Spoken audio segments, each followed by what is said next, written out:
I want to share something with you that is so near and dear to my heart as a speech-language pathologist who specializes and works with a lot of individuals who have high support needs and are on the autism spectrum. 90% of my caseload is non-speaking or partially speaking.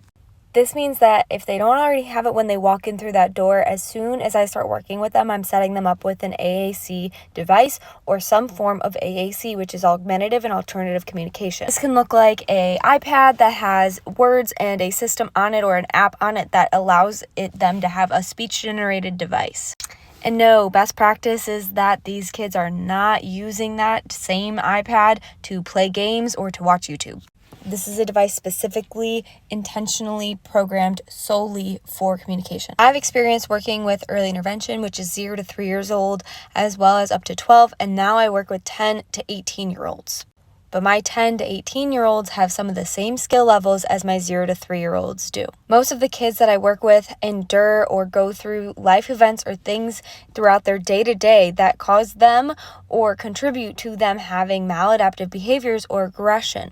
This aggression can be towards others or themselves. These situations directly impact the families of these kids, especially when I'm talking about high schoolers, because as you know, some high schoolers can get quite big. I have worked with moms who have literally had to run away from their own child in their own home and lock themselves in their room.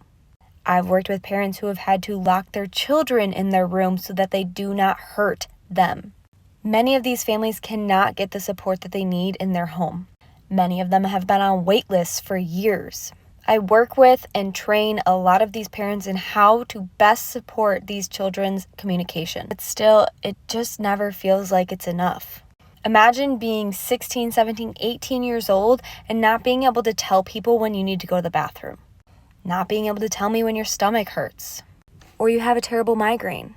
These are the things that my students and my clients go through every day.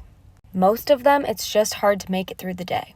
My goal is to use this platform to also just bring a little bit more awareness of the things that these kids and these families go through on a day-to-day basis. Autism looks different for each individual.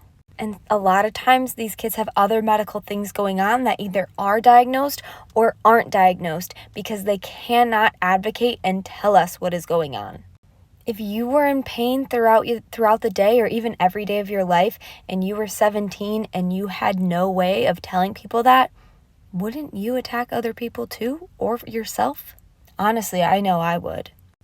It's heartbreaking, but with a little bit more awareness and a little bit more guidance and a little bit stronger research and more people that want to work in this field and support these individuals, we can make an impact. If this story resonates with you or you just want to be a part of this, go check out my community. If you are a parent or an SLP, a student, no matter your professional or personal background, you are welcome.